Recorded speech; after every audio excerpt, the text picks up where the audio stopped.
paz, Senhor Jesus. Irmãos, eu gostaria de deixar uma palavra que hoje se encontra em Provérbios, do versículo 10 ao versículo 19. Está escrito assim: Filho meu, se os pecadores com blandícias te quiserem tentar, não consintas. Se disserem, vem conosco, espiemos o sangue, espreitemos sem razão os inocentes, traguemos-os vivos como a sepultura, e inteiros como os que descem a cova, acharemos toda sorte de fazenda preciosa, encheremos as nossas casas de despojos, lançarás a tua sorte entre nós, teremos todos uma só bolsa. Filho meu, não te ponhas a caminho com eles, desvia o teu pé das suas veredas, porque os pés deles correm para o mal, e se apressam a derramar sangue.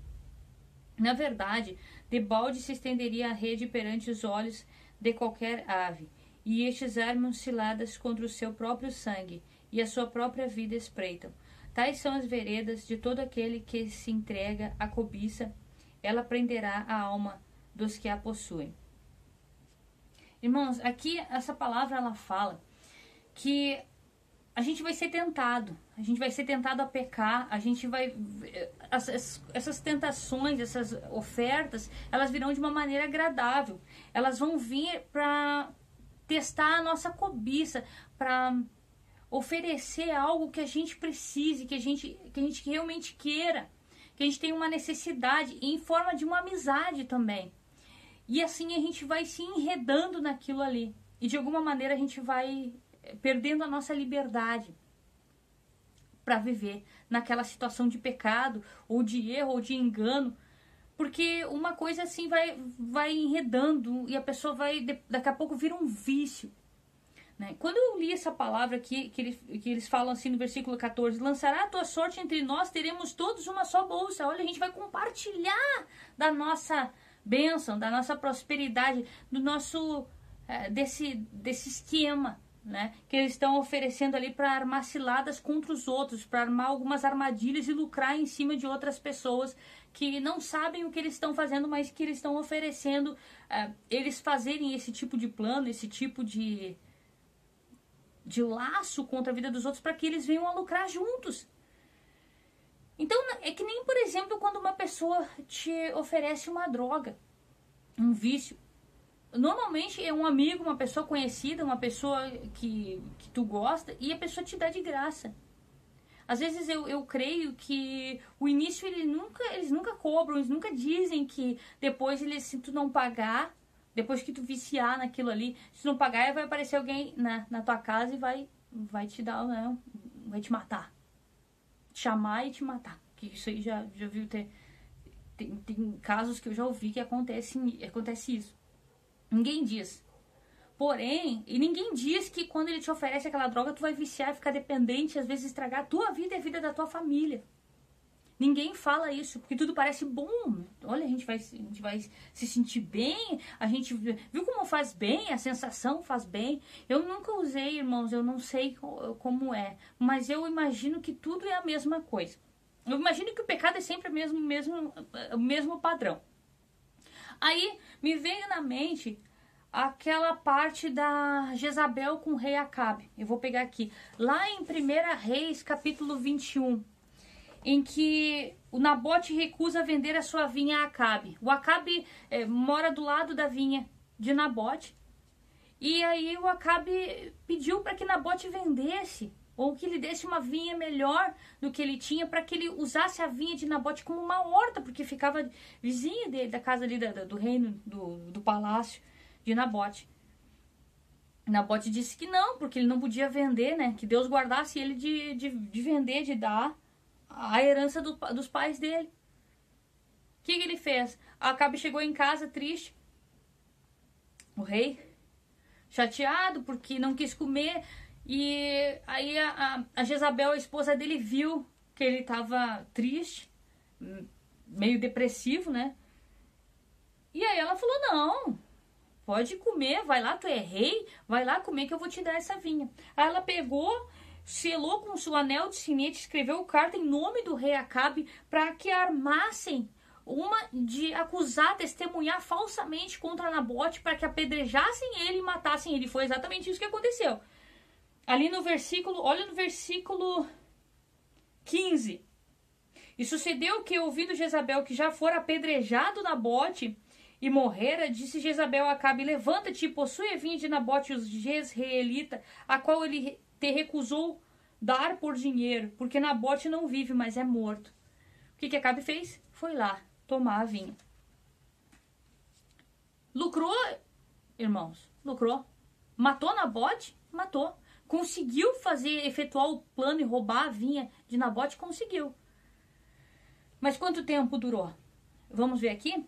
Quando Nabote estava indo para possuir a vinha, apareceu o profeta Elias. Deus manda Elias ameaçar Acabe. Aí, olha o que Elias fala no versículo 19. Foi rapidinho. Tem gente que demora mais tempo. Tem gente que faz coisas erradas por mais tempo. Mas nesse caso aqui, quando ele já estava indo possuir a vinha, que eles conseguiram matar Nabote, incriminaram ele, Deus falou: assim diz o Senhor: no lugar em que os cães lamberam o sangue de Nabote, os cães lamberão o teu sangue, o teu mesmo. Irmãos, aqui, irmãos, já no versículo 34, lá no versículo 34 do capítulo 22, olha o que aconteceu com o rei Acabe. Logo em seguida, ele foi para a guerra. Então, um homem pesou o arco na sua simplicidade. Ele simplesmente atirou uma flecha e feriu o rei de Israel, Acabe, por entre as fivelas e as couraças. Então, ele disse ao seu carreteiro: vira a tua mão e tira-me do exército, porque estou gravemente ferido. O rei Acabe morreu. E lavando-se o carro no tanque de Samaria, os cães lamberam o seu sangue, conforme a palavra que o Senhor tinha dito. Não demorou muito. Tem lucro. Eles conseguem armar, realmente conseguem fazer e lucrar com o mal dos outros, consegue. Mas durou quanto tempo? Como é que foi o fim de Acabe? Morreu. Alguém simplesmente, ele nem precisou de muito, ninguém nem sabia quem era o rei, que ele estava escondido ali, disfarçado. Simplesmente armou um arco, Deus fez com que a flecha pegasse e matasse Acabe. E os cães foram lá e lamberam o sangue dele no mesmo local que ele matou Nabote, né? Nabote foi morto. Aí, irmãos, como é que foi o final da Jezabel? Essa que mandou as cartas para que incriminassem Nabote. A gente vai lá em 2 Reis, capítulo 9. E está escrito ali: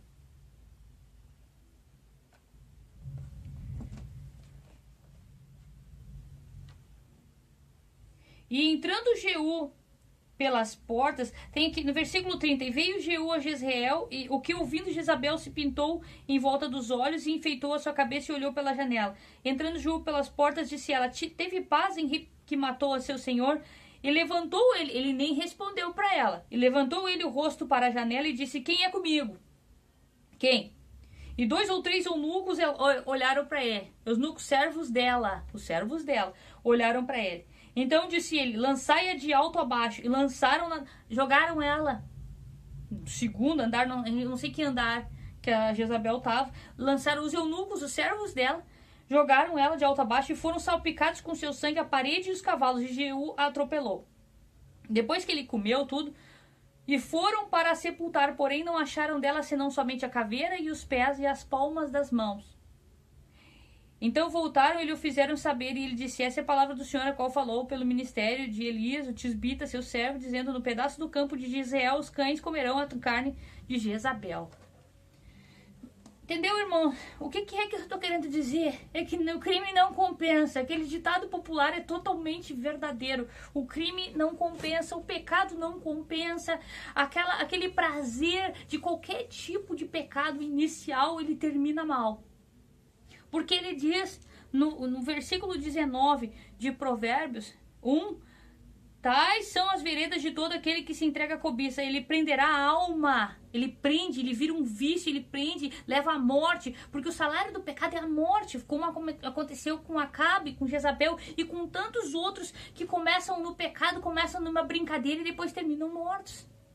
Por uma competição, por uma rivalidade, porque não pagou R$5, não pagou um valor mínimo, eles vão lá e te matam. O pecado não compensa, irmãos. Então, por isso que esse aviso, essa palavra aqui, ela não é algo desnecessário, ela é algo que salva a vida. Essa palavra aqui, por isso que diz que a palavra ela é vida, né? Para aqueles que leem, para aqueles que se alimentam da palavra, porque nem só de pão vive o homem, mas de toda a palavra, né, que sai da boca de Deus. Essa palavra aqui, ela salva vidas, e salva vidas do inferno, da condenação também. Por quê?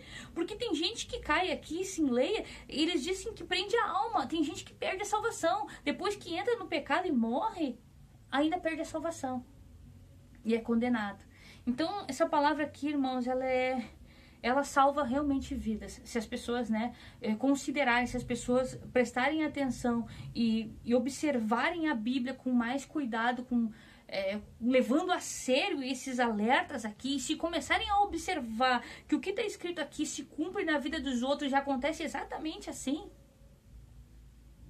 como está escrito aqui, as pessoas vão se livrar de ciladas terríveis. Porque às vezes não adianta o arrependimento. Tem coisas que se faz, que nem, por exemplo, um vício. Tem coisas que às vezes não consegue sair mais. Às vezes só sai quando, né, acaba a vida da pessoa.